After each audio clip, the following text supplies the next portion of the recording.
Hey everybody, hi, welcome to the ranch.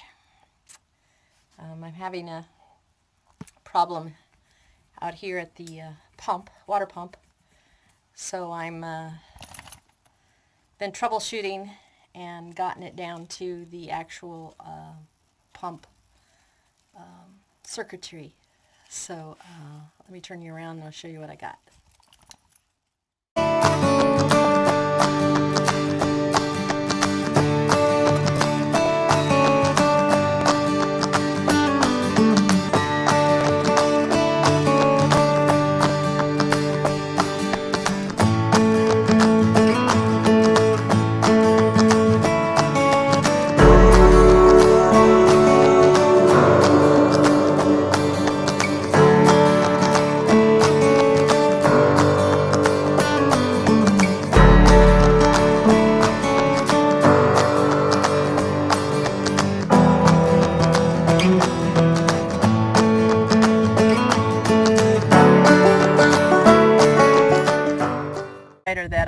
That was broken down and I fixed, and I just brought it out here, and it's permanently out here to operate the pump. And I just finished changing its oil and spark plug maintenance on it. Seems to be running fine. Well, the pump kept blowing a circuit every time I plugged it in, so I thought, well, something's wrong with the generator. So I brought my other generator out here so that maybe I could just troubleshoot with the other generator while this one's pumping. But it's doing the same thing with the new generator. So as you can see, the cord. And do you remember my pump house? My pump house. So as the water comes out here and goes all the way up the hill to the top up there to fill the tank, 1,500 gallons. So I keep a can of gas and that oil can out here. So I took out, this is the pump switchboard, whatever you want to call it, the control panel. It kept blowing this fuse.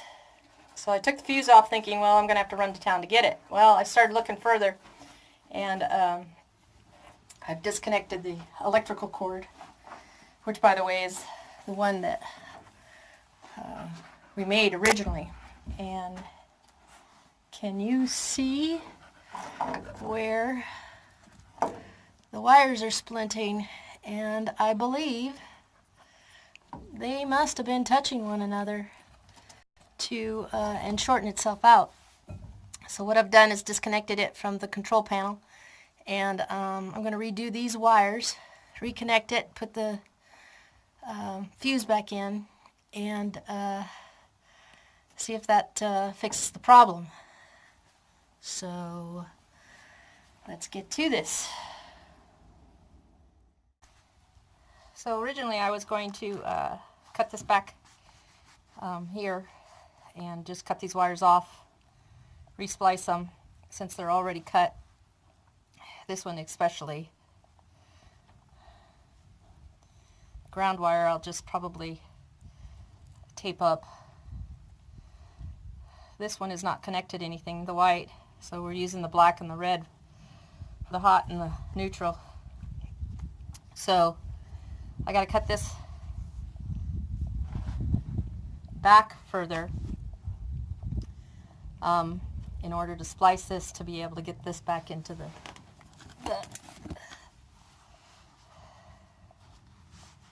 control panel. And I think probably I'm the one that caused this because of the constant twisting of the cord and the like to get it in and out of the shed.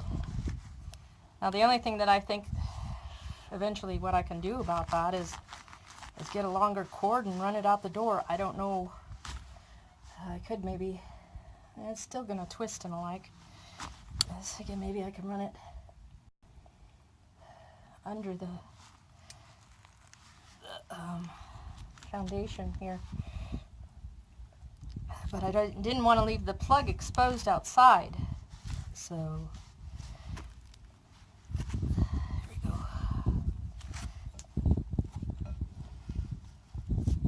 There we go. So we'll just cut these off where they're exposed. I'm surprised something didn't catch fire. Sorry, I dropped you. I didn't think I could zoom on this section, but anyways. So I'm going to cut this. Just need to cap this one off so it doesn't touch anything. Probably not my best cutters. Ow. Bugs are bad still. It's been nice the last couple nights sleeping because it's been cooler.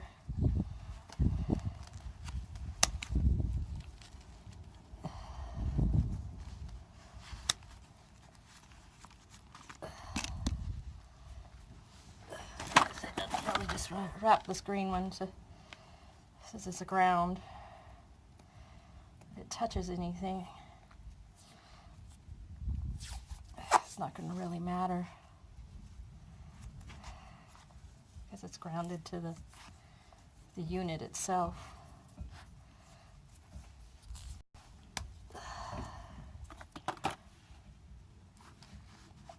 So this one is not in use. These are the three that are used on this cable.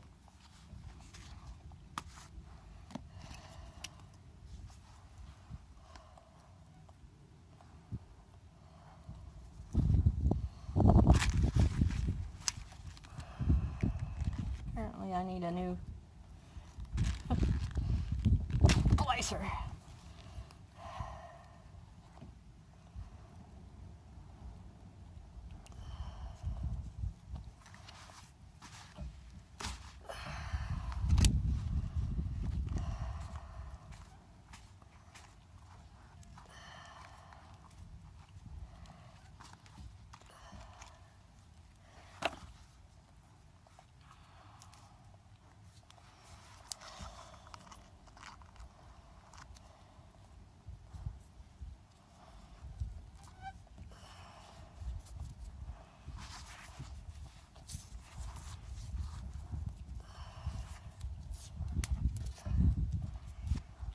An extra wrapping on this.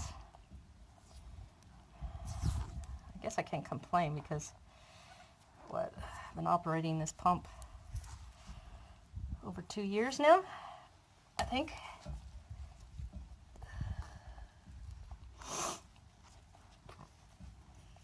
So we know it's a white wire, but it's got some extra coating on it so that it won't. Clean this up a little bit. Put this back on the ground. And we'll put our breaker back in. So I think we're ready for the hookup.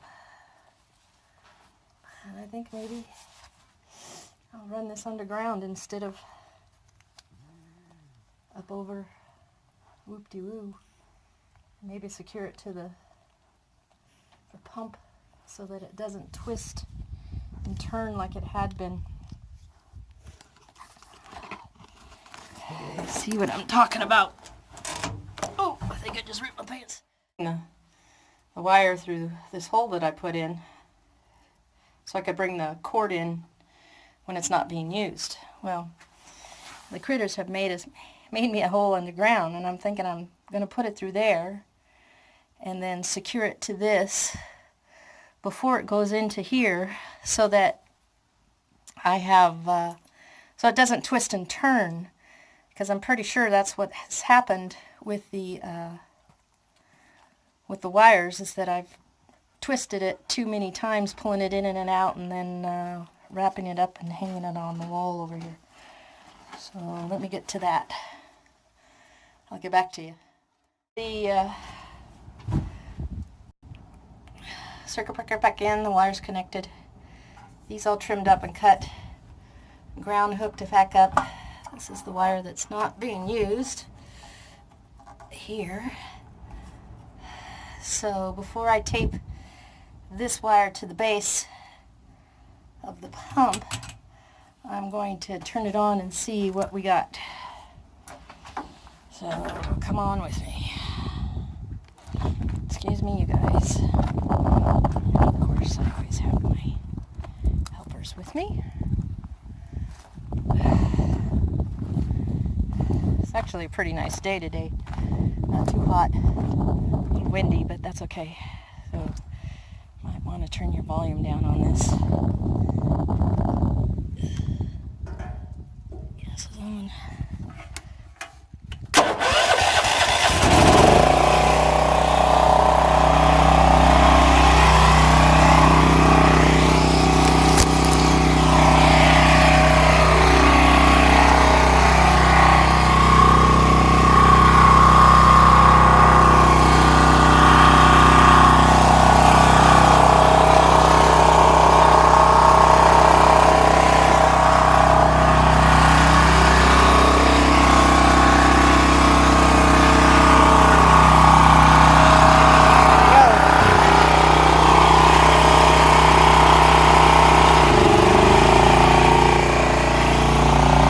Sounds promising.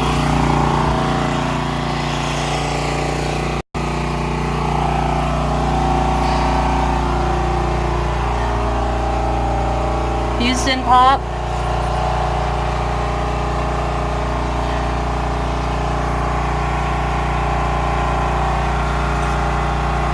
Just wait for a 600-foot well, so it takes a few minutes for it to pump up.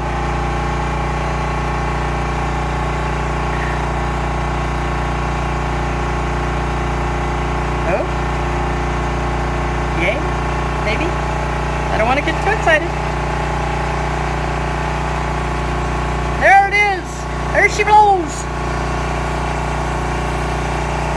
Yay. I feel water. I see water.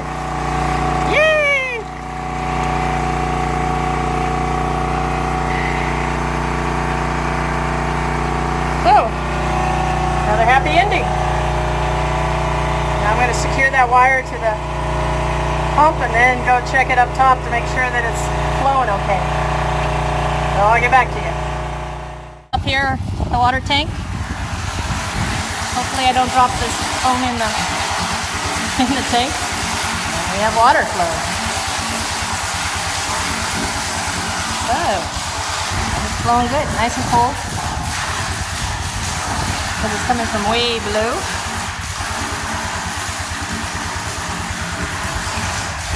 Well, it takes about 2.5 to 3 hours to fill it up. So I check it about every hour, hour and a half. So, thanks for watching.